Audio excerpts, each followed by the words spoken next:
सड़क है ना, इस सड़क को ठंडी सड़क बोलते हैं। ये करनाल की सड़क है, रामनगर है जो, उसके पास में है ये ठंडी सड़क। तो गाइस अभी मैं जा रहा हूँ दुकान वाले भैया के पास, जिनके पास मैं काम करता था। तो उनके मुंह से ही सुनवाता हूँ मैं आपको, देखता हूँ कि वो है या नहीं है दुकान पे, क्योंकि मुझे पता नहीं है। और आज संडे है, इस वजह से कुछ नहीं पता, दुकान भी शायद बंद हो। बट मैं ट्राई करूँगा, कोशिश करनी चाहिए यार इंसान को। इंसान जब कोशिश करेगा ना तो वो मतलब ज़िंदगी में वो कर ही जाएगा जो उसको करना है। मैंने अपनी लाइफ में इतना स्ट्रगल देखा है, इतनी सारी चीज़ें देखी है ना। अब ये छोटी मोटी चीज़ें मुझे कुछ नहीं लगती, ये सब मोह माया होगी, ये सब चीज़ें, इन सब से मैं ऊपर आ गया हूँ अभी। और लाइफ में ना तरक्की करनी है यार, अब मतलब हद हो गई है। क्योंकि यार मैं अपने माँ बाप को भी शक्ल दिखाता हूँ ना, मेरे को इतना गंदा फील होता है ना कि 25-26 साल का मैं हो गया हूँ और कमा कुछ नहीं रहा हूँ, उनसे ले ही रहा हूँ। आज भी उनसे ले रहा हूँ। मेरे को खुद के ऊपर इतना गुस्सा आ रहा है मेरे को। मतलब अब तो ज़िंदगी में कुछ करना ही है यार, बहुत हो गया ऐसे। कब तक ऐसे जीते रहेंगे यार। अब नहीं, अब मतलब अब भर गया हूँ मैं अंदर से पूरा यार। मतलब पुराने दिन मुझे याद आ, कैसे मतलब दर दर धक्के खाता था, लोगों से रिक्वेस्ट करता था, लिफ्ट मांग के जाता था, बसों में मुंह छुपा के आता था मैं बसों में। इस तरीके से मैंने अपनी ज़िंदगी काटी है 4-5 साल, इस तरह से 4-5 साल काटे हैं। वो चीज़ मैं ही जानता हूँ यार, मेरे ऊपर बीती है। ये लोग आज मेरी फैमिली देखेगी तो उनको भी देगा कि मतलब हमारा बेटा ऐसे मतलब रहा है। मैं किसी को नहीं बताता था मैं। चलो यार, चलो चलते हैं। ये रोड वो है जिस रोड से मैं जाता था सुबह साइकिल पे रोज़ काम करने के लिए दुकान पे, और आज इसी रोड पे मैं एक्टिवा से आया हूँ। देखो गाइस, मतलब ग्रो करके आया हूँ लाइफ में। मैं जब यहाँ से जाता था कानों में लीड लगा के, मैं सिर्फ 1-2 गाने सुनता था।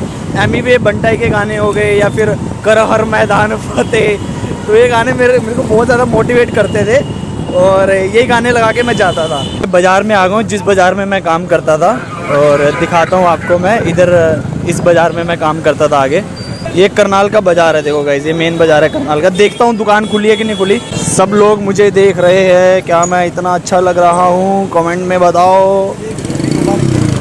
खुली हुई है दुकान, खुली हुई है। तो ये है ज्वेलरी की शॉप जिस पे मैं काम करता था। जगह देख रहे हो? इस जगह पे मैं अपनी साइकिल लगाता था। कैसे हो भैया? कैसे हो? बढ़िया बढ़िया बढ़िया बढ़िया बढ़िया। हो जाओ, फ्री हो जाओ आराम से। मैं आ गया हूँ भैया की दुकान पे, जिनके पास मैं करनाल में काम करता था, और उनका नेचर बहुत ही ज़्यादा अच्छा है, बहुत मतलब बहुत ज़्यादा। मेरा नाम नरेश वर्मा है। न्यू शाम ज्वेलर्स के नाम से मेरी सराफा बाजार में दुकान है। ये मेरे पास 5 साल पहले कारीगरी करता था, बनाने का काम करता था, और अच्छा कारीगर था, मेहनती बहुत ज़्यादा था, बहुत ही ज़्यादा, जिसको कहते हैं। सुबह 5-6 बजे उठ के पहले अखबार बांटना, फिर जाना, सारा कुछ करना, फिर मेरे पास आके कारीगरी करना। इससे मेहनती बच्चा कोई नहीं देखा मैंने, जो मेरे पास रहा। इसके जाने के बाद मेरे को बड़ा महसूस हुआ कि आज ये तरक्की कर रहा है, इसकी खुशी मेरे को इससे ज़्यादा हो रही है। थैंक यू भैया। तो भैया ने बहुत सपोर्ट किया। मतलब मेरे को ऐसे कि 3-4 बजे छुट्टी दे देते थे, क्योंकि मेरे को थिएटर क्लास जाना होता था, और मैं अंगूठियाँ बनाता था। मतलब मेरे को एक दिन की ऐसे मान लो कि एक अंगूठी के 50 सूट मिलते थे, मुझे मेरी बनवाई, जो कि इतना ही होता है। न्यू शाम ज्वेलर्स है। आप अगर करनाल से कोई मेरी व्लॉग देख रहे हो तो भैया के पास मैं बोलूँगा बहुत अच्छे हैं। और ये दुकानें तो अभी बनी है, थी यहाँ पे दुकानें छोटी थी। तो भैया मज़ा आ गया आपसे मिलके। मैं भैया को बोल के गया था, मैंने कहा आपसे मिलने आऊँगा, और वो मैंने फ़र्ज़ निभाया अपना ना। तो बाकी और कुछ कहना चाहोगे आप मेरे बारे में? कुछ बहुत ही नाइस बच्चा है, बहुत ही ज़्यादा। Thank you. हर एक चीज़ का कहना मानता था, मेरा हर एक काम करे इसने, और कारीगर भी बहुत अच्छा है। करण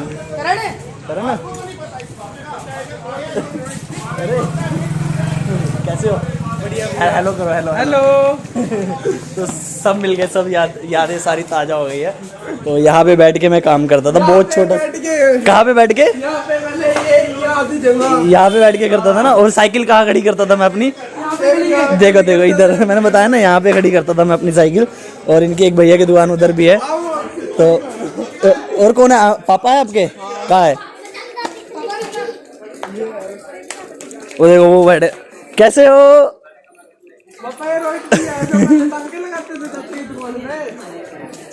बोलिए हो। हाँ याद आ गया। याद आ गए? आ जाओ इधर आ जाओ। क्या बोल रहे हो? कल ही मैंने बात करी थी एक लड़के से। हमारे यहाँ एक रोहित भैया थे, उन्होंने बड़ी मेहनत करी है। अच्छा। वो सुबह पहले अखबार का काम करते थे, फिर यहाँ से फिर यहाँ टांगा करता था, फिर थिएटर करता था, है ना? गाइस देख रहे हो, इनके मुंह से सुन लो। मैं सुबह अखबार बेचता था, फिर उसके बाद यहाँ पे आके ज्वेलरी का काम करता था, फिर सीखने जाता था मैं। फिर इस तरीके से काम चलता था। इनको भी दिखाओ। ये हमारे उस्ताद जी है, बड़े उस्ताद जी है ये हमारे। ये भाई तो ये बोल रहे हैं कि मन प्रसन्न हो गया आनंद। हाँ मन प्रसन्न हो गया। थोड़ा पास ले, आवाज नहीं आएगी। आज ये खुश हो गई, दिल खुश हो गया, दिल वावा हो गया, दिल वावा हो गया, मंगल मंगल हो लग गया, रहा है। गार्डन गार्डन लग रहा है ना। दिल गार्डन गार्डन लग रहा है भैया को देखो। देख रहा है ऐसे ही ना पुराने लोगों के साथ जाना चाहिए। इसको ना फिर ले जाएंगे ऐसे पुराने, मतलब ऐसे जहाँ पे तुमने टाइम स्पेंड किया है मुश्किल टाइम में, लड़की का दिला देंगे। एक मिनट बोलने तो, बात बोलने तो मेरे को। तो गाइस ऐसे मतलब ये समझ लो कि जहाँ पे हमने पुराना काम किया है, पुराने लोगों ने हमको साथ दिया, सपोर्ट किया है, तो मेरे को ऐसा अच्छा लगता है कि उनसे जाके दोबारा से मिलूँ मैं, तो पुरानी यादें ताज़ा हो जाती है। ठीक है, आशीर्वाद दो, लाइफ में तरक्की करूँ, आप दोबारा आओ तो फिर स्टार्ट हो जाएगा। बस गाड़ी से उतरूँ और आपको गाड़ी में ले जाके घुमाने लेके जाऊँ। वाह, हम प्रसन्न हो गए, हम प्रसन्न हो गए। ठीक है, ऐसे करेंगे। तो चलो गाइस, चलो तो चलो गाइस, मैं निकलता हूँ यहाँ से। क्या? हाँ आऊँगा फिर वापस आऊँगा। चलो बाय बाय, चलो ठीक है भैया, ओके। और तरक्की दे तेरे को। ठीक है भैया, थैंक यू, मिलते हैं, चलो बाय। गाइस दिल खुश हो गया, मतलब मज़ा आ गया। मतलब जिनके साथ मैंने टाइम स्पेंड किया ना, उनसे मिलना मुझे अच्छा लगता है, बिल्कुल मन खुश हो जाता है। चलो चलते हैं। मैं जूस पीने के लिए आया हूँ। आज मैं जूस पीऊँगा, कौन सा है, मिक्स वेजिटेबल जूस पीऊँगा आज मैं। गाइस मैंने जूस पी लिया है, तो देखा गाइस मैंने आपको मिलवाया सबसे, उनके मुंह से ही मैंने सुनवाया। और अभी मैं जा रहा हूँ उस इंसान से मिलने जिस इंसान ने मेरा हर मोड़ पे साथ दिया है, चाहे वो एक्टिंग स्कूल की फ़ीस हो, या फिर किराया हो, या फिर खाने पीने को लेके हो, या फिर रहने को लेके हो। मतलब मेरे लिए वो इंसान ऐसा है, मतलब मैं एक्सप्लेन नहीं कर सकता। सारी ज़िंदगी मतलब मैं उनका कर्जदार रहूँगा। गाइस ये है Chawla studio, dance, acting, fitness, music, gymnastic. कोई भी करनाल, पानीपत, हरियाणा से कोई भी मेरी ब्लॉग देख रहा है, अगर उनको सच में अगर कुछ करना है, सीखना है, वो चुप करके आंखें बंद करके इनके पास आ जाए, सीखे। जिस इंसान की मैं बात कर रहा था वो है ये रिक्की चावला, इनका नाम है। थोड़ा सा आप अपने बारे में खुद ही बता दो। एक डांस टीचर रहा हूँ 15-16 साल से। उस बीच में बहुत सारे बच्चे ऐसे भी रहे जो डांस इंडिया डांस में पहुँचे हैं। मनन सचदेवा डांस इंडिया डांस का फर्स्ट रनर अप रहा है। उदय सचदेवा लिटिल मास्टर टॉप 8, और भी बहुत सारे बच्चे गए हैं। उसके बाद कुछ एक्टिंग का सफ़र स्टार्ट किया कि यार खुद एक्टिंग में आना है और मुझे एज एन एक्टर बनना है। मैंने जो देखा फ्रॉड, कि लोग कितने फ्रॉड हैं, कि एक छोटे से रोल के लिए भी लोगों से 50-50 हज़ार में ले लेना, 1-1 लाख रुपये ले लेना। मुझे लगा यार नहीं, ये गलत है। लोगों की भावनाओं के साथ खेला जा रहा है, उनके सपनों के साथ खेला जा रहा है। उस बीच में मेरे साथ फिर मेरे पास कभी रोहित आया एक्टिंग को सीखने समझने। मेरा एक दोस्त है हिमांशु, पानीपत के लिए, वो उसने मुझे रिकमेंड किया था कि सर के पास जाने के लिए, तब मैं यहाँ पे आया था।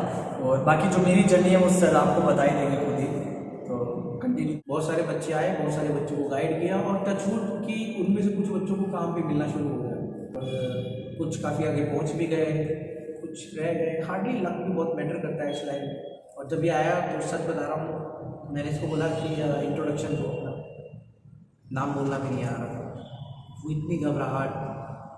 और अगर बात करूँ तो लुक भी ना, मतलब ओके टाइप का, बिल्कुल शरीफ सा लड़का।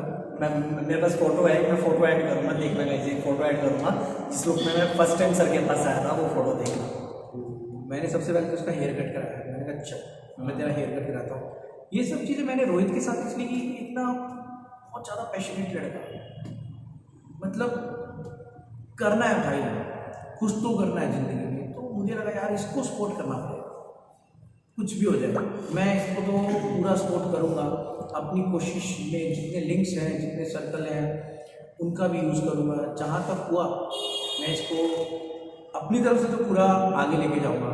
लेकिन नहीं, रोहित ने भी हार नहीं मानी, बहुत मेहनत की। यहाँ से दिल्ली गया, प्रोजेक्ट मिलते गए, असिस्ट करना शुरू किया।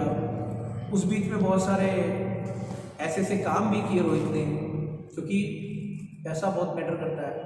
और फिर हर बार घर से नहीं मांगा जाता। आप इस एज में आ जाते हो कि आप सोचते हो कि मैं घर से मांगूँ तो कैसा रहेगा। और इस लाइन के लिए ना बिलीव नहीं होता है, पेरेंट्स को भी बिलीव नहीं होता है। कहते हैं ना, जब तक आप सक्सेस नहीं होते तो दुनिया के ताने होते हैं, और जब सक्सेस हो जाते हैं वो ताने तालियों में बदल जाते हैं। तो रोहित ने भी वैसी मेहनत करी, बहुत मेहनत करी, दिन रात मेहनत करी। ऐसे काम भी उसने किए कि बस मुझे तो बता सकते हो, आप बता सकते हो मैंने क्या क्या काम किए हैं। भाई इसने दूध बेचा है, इसने अखबारें बेची हैं, मतलब कोई ऐसा काम नहीं था जो इसने नहीं किया हो। मैं सच बता रहा हूँ, सुबह 4 बजे उठना है भाई, मेरे को ऐसे करना है, मेरे को ऐसे, जो मैं इसको बोल रहा था ना कि रोहित मतलब एज एन एक्टर बनने के लिए तेरे को ये करना पड़ेगा, वो करना पड़ेगा।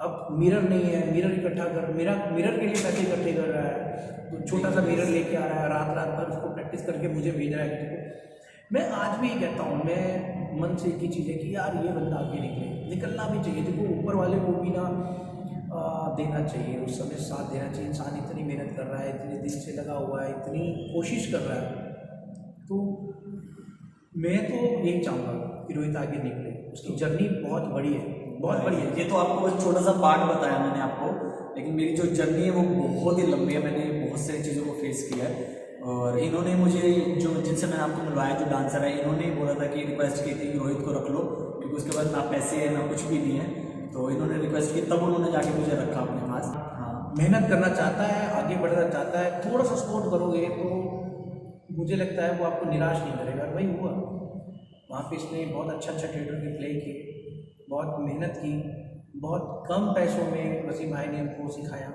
थिएटर में अपने ज्वाइन। इन्होंने भी मुझे मतलब ऐसा है कि इनकी फीस थी पता नहीं 3,000 रुपये, उसने मुझे ना 3,000 रुपये फीस थी, लेकिन इन्होंने बोला देखो मैं अगर फ्री में सिखाऊंगा ना तो वो वैल्यू नहीं मिलेगी मुझे काम सिखाने की, और तू उसको सीरियस नहीं लेगा, इसलिए मेरी फीस कम की, कम से कम 1,000 शायद की थी ना, 1,000 रुपये मैं देता था, वो भी कहीं से जोड़ जाड़ के ऐसा करके मैं देता था। और साइकिल भी मैंने ली थी, अखबार बेचने के लिए साइकिल ली थी मैंने, और वो जो ज्वेलरी की शॉप पे काम करता था वहाँ से जो पैसे मिलते थे वहाँ से जोड़ के साइकिल ली, फिर मतलब ऐसी चीज़ों को मैं मैनेज करता था, इस तरीके से चलता था ये। और फिर बहुत खुशी हुई जब ये बड़ी बड़ी फिल्मों में एज एन एडी काम करने लगा, और ये मुंबई गया, वहाँ गया तो वहाँ जाते ही टचवुड ये रहा, ऊपर वाले का एक आशीर्वाद लगा लो, इसकी वो मेहनत जो इसने यहाँ पे की थी, यहाँ दिल्ली की थी, जो यहाँ की थी, मैंने रात को 3-3 बजे निकलता था शूट के लिए, 2-2 बजे रोडवेज बसों में धक्के खाता था, तो वो मैंने तो वहाँ पे जाके सफल हुई। मतलब 1 महीने में मुझे जाते ही इतना बड़ा प्रोजेक्ट मिल गया मुझे, काला पानी सीरीज़ नेटफ्लिक्स की, बाय फ्लाइट में अंडमान गया था, मतलब मैंने सोचा भी नहीं था ऐसा मुझे 1 महीने में इतनी अच्छी अपॉर्चुनिटी मिल जाएगी। तो उसके बाद जो मुझे काम मिलता गया कंटिन्यू, फिर मैंने सीरीज़ की, मूवी की, बड़ी बड़ी मूवीज़ की, तो फिर पीछे मुड़ के नहीं देखा। तो ये रोहित का सफ़र है, कहने को 10 मिनट में ख़त्म हो गया है, लेकिन 7 साल के अंदर जो झेलता है ना, जो मेहनत करता है, पता उसको होता है। 10 मिनट की कहानी बयां नहीं कर सकती है कि हुआ क्या है, लेकिन अंदाज़ा लगा सकते हो भगवान जी से कि इससे कामयाब करें। बहुत मेहनत की है, ये व्लॉग्स तो बनाता रहे और एक अच्छा एक्टर भी बने, मेरी इच्छा है। बाकी तो देखो सबकी अपनी अपनी जर्नी है, सबकी अपनी अपनी सोच है, तो मेरी तरफ से तो best of luck. Thank you so much. एक धमकी दे दो कमर पे अभी यहाँ से और आगे जाना है, अभी ये समझो कि ये जर्नी शुरू हुई है, अभी ये ख़त्म नहीं है, अभी मेरी जर्नी शुरू हुई है, तो बहुत आगे जाना है। तो ठीक है गाइस, इस ब्लॉग को मैं इधर ही ख़त्म कर रहा हूँ सर के साथ। सिर्फ आपका सपोर्ट एक मामूली से इंसान को उस लेवल पे पहुंचा देना है, और मुझे लगता है वो कर देना चाहिए। उसके पीछे की मेहनत, उसके पीछे का पैशन, हार्डवर्क, वो सारी चीज़ें, उसका फल आप लोगों के हाथ में। तो लाइक करने में, शेयर करने में, कमेंट्स करने में कंजूसी तो होनी भी नहीं चाहिए। सही बात है, क्योंकि अगर आप सपोर्ट नहीं करोगे तो कौन करेगा। तो लाइक, शेयर, कमेंट्स अच्छे से, और गाइस प्लीज़ कमेंट करना, और मुझे एक तरीके से और मोटिवेशन मिलेगी मुझे ये ब्लॉग्स बनाने का। तो ठीक है गाइस, मिलते हैं नेक्स्ट ब्लॉग में, तब तक के लिए अपना ध्यान रखिए, सी यू, बाय। हाँ तो गाइस, ये तो मेरी करनाल की जर्नी थी सिर्फ, उसके आगे बहुत कुछ किया है मैंने। एक ही चीज़ बोलूँगा, ना मैं हारा था, ना मैं अब हार रहा, ना मैं आगे हारूंगा। अरे कहीं ना कहीं तो मंजिल पहुंच जाएगी, कोई बात नहीं। मुश्किलें आ रही है ना, वो मुझे पीछे खींच रही है ना, मैं उन सबको हटाते हटाते आगे निकल जाऊंगा। कि मेरी जर्नी के बारे में आपको पता लगना चाहिए था, मैंने कहाँ से स्टार्ट की थी।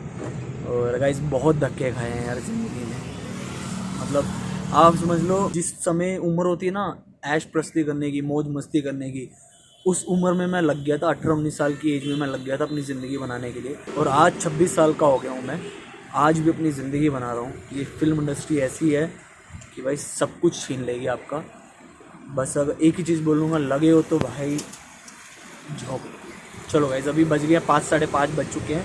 अभी मैं घर जाऊँगा, जाके खाना खाऊँगा क्योंकि लंच नहीं किया मैंने। तो गाइस चलते हैं, बाय। और गाइस प्लीज़ कमेंट करना, मुझे हौसला मिलेगा। प्लीज़ कमेंट करना गाइस, प्लीज़।